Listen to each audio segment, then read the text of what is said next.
Nyuma y'igihe mu karere ka Kayonza havugwa ikibazo cy'inzara, ubu ngubu hasohotse andi makuru.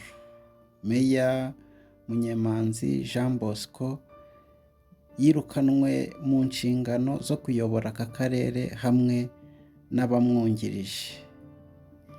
Yes, nguhaye ikaze wowe wahisemo gukurikira uyu murongo tugenda tunyuzaho amakuru agiye atandukanye. Turi ku itariki ya 7 z'ukwezi kwa 12 umwaka wa 2025. Amazina yanjye ni Jerime.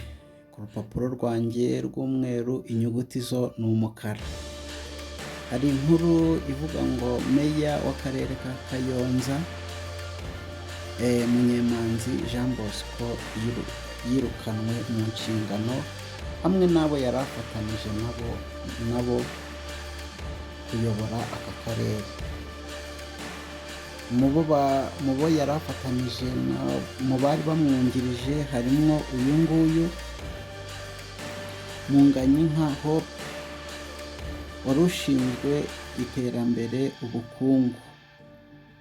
Uwundi wirukanwe mu nshingano ze ni Harerimana Jean Damascene, yari ashinzwe iterambere ry'abaturage. Murabizi yuko mu minsi yashize hamaze iminsi havugwa ikibazo cy'inzara, ariko kandi ntago biremezwa neza nyirizina icyaba cyatumye yirukanwa cyangwa se akurwa mu nshingano zo kuyobora aka karere. Nk'uko tubikesha X y'aka karere ka Kayonza iravuga yuko njyanama y'akarere bateranye barangiza bakemeza yuko meya w'aka karere ndetse n'abamwungirije bahagarikwa mu nshingano. Iyi nkuru ikigera hanze abantu benshi bahise bayisamira hejuru. Uyu meya w'aka karere wari uyoboye aka karere ka Kayonza Jean Bosco yatowe ku itariki ya 19 z'ukwezi kwa 11 umwaka wa 2021. Murumva yuko yari amazeho imyaka 4. Bamwe bati inkuru iherutse gukorwa na TV1 imukozeho. Abandi bati iki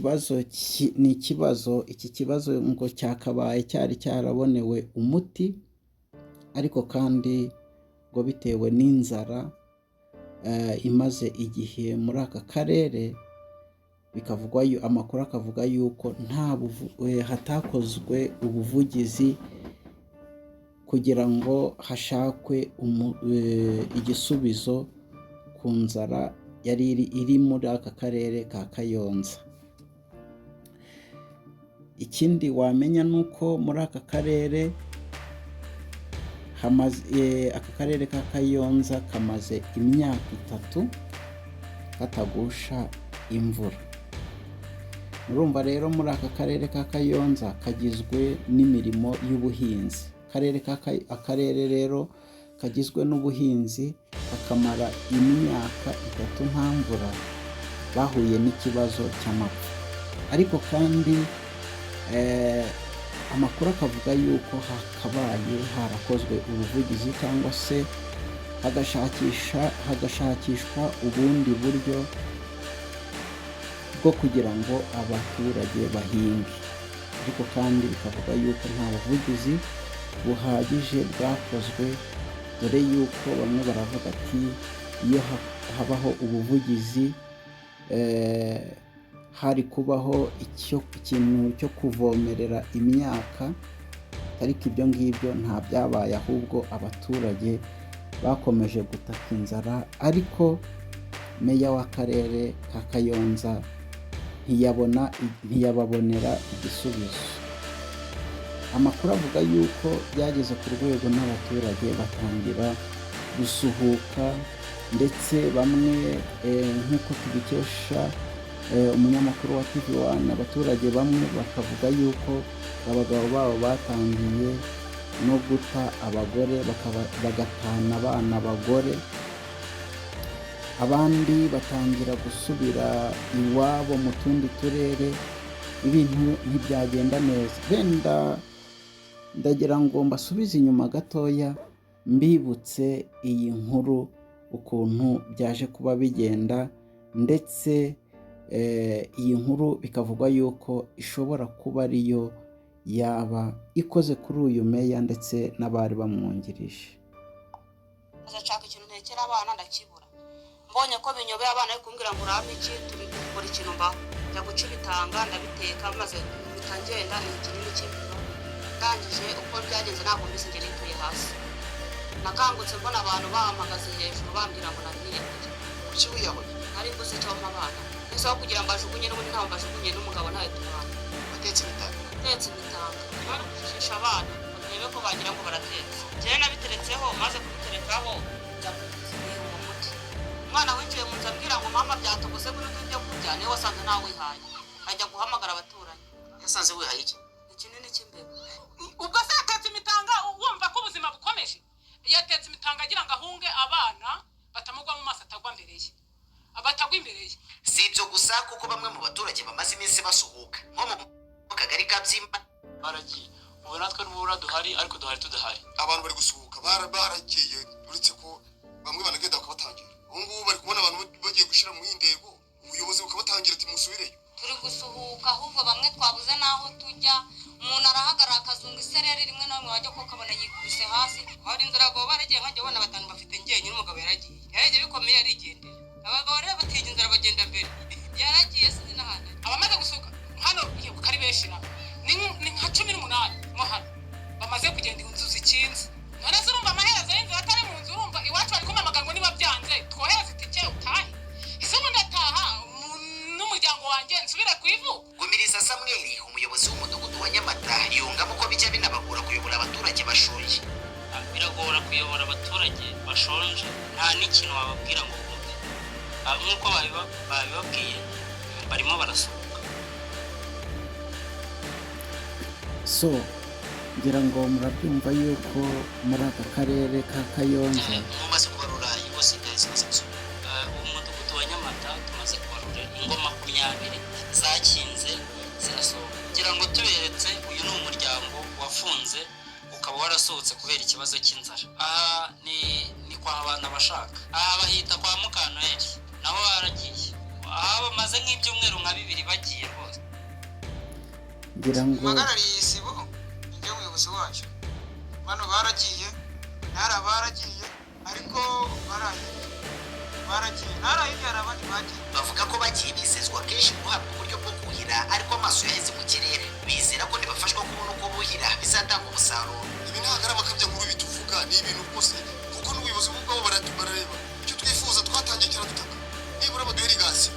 Ko gufashwa gutya se ubundi barazadufasha bageze ryari? Ariko nibura baduhe irigasiyo, baraza bakabitwemerera, yewe bakaduhamagaza mu nama tugataha twishimye ibintu bigiye kuba, ariko twarategereje amaso yaheze mu kirere. Wagera ukatuvugira nyine bakazana irigasiyo, tukarabona ko umuntu wenda bajya batwuhirira. Kuba twategereza regasiyo ntabwo byashoboka. Nuko baza bakaduha ibyo kurya, n'akazi kaza tukaza dufite akabaraga, gusa twaba tukiriho no kwishura abantu bari kujya kubera inzara. Twagerageje kuvugisha ubuyobozi bw'akarere ka Kayonza ntibyadukundira ngo twumve icyo bateganyiriza aba baturage. Usibye mu murenge wa Ndego, ni n'ikibazo kigaragara mu mirenge ya Kabare, Rwinkwavu, mu murenge wa Mwiri, Murama n'utundi duce bihegereye. Gusa hakaba hari hasanzwe umushinga ufatanya n'abaturage kurwanya amapfa yibasira bino bice. Savio Kwizera, TV1. ahangaha muri uyu murenge wa Ndego wo muri aka karere ka Kayonza, umunyamakuru wa TV1 yagezeyo. Twabonye ingo nyinshi, imiryango igiye itandukanye yafunze. Twabonye inzu zifunze zagiye zifungwa, abari batuye muri izo nzu barasohotse. Ariko kandi ibintu bikomeje kugarukwaho umuyobozi w'aka karere ashobora kuba azize. Biravugwa yuko ngo uyu muyobozi w'aka karere ngo hari ibyo yagiye yizeza abaturage ngo ariko ntabikore, harimo kubafasha kugira ngo babone icyo kurya, kubafasha kugira ngo babone uko bakuhira. Ibyo byose amakuru akavuga yuko batigeze babibona. Rero njyanama y'akarere ka Kayonza baraterana, babona yaba ari umuyobozi w'aka karere ka Kayonza ndetse n'abamwungirije, ushinzwe ubukungu ndetse n'ushinzwe iterambere, batarageze ku ntego cyangwa se batarubahirije inshingano zabo. Aka karere rero, iyi njyanama rero ihitamo kubakura cyangwa se kubeguza mu nshingano bari barimo. Akarere ka Kayonza rero, reka twizere yuko ubwo uyu muyobozi wari ukayoboye byari bimeze gutya, hari inzara, reka twizere yuko ubwo hatangiye kugira ibyemezo bifatwa, reka twizere yuko hari ikiza kugenda gihinduka. Nyakubahwa Perezida wa Repubulika yaravuze ngo umuturage ku isonga, kandi ikindi Nyakubahwa Perezida wa Repubulika yavuze yuko atazihanganira umuyobozi utuzuza inshingano ze. Si ubwa mbere rero abayobozi b'uturere bagenda bakurwa mu nshingano, bagenda bahagarikwa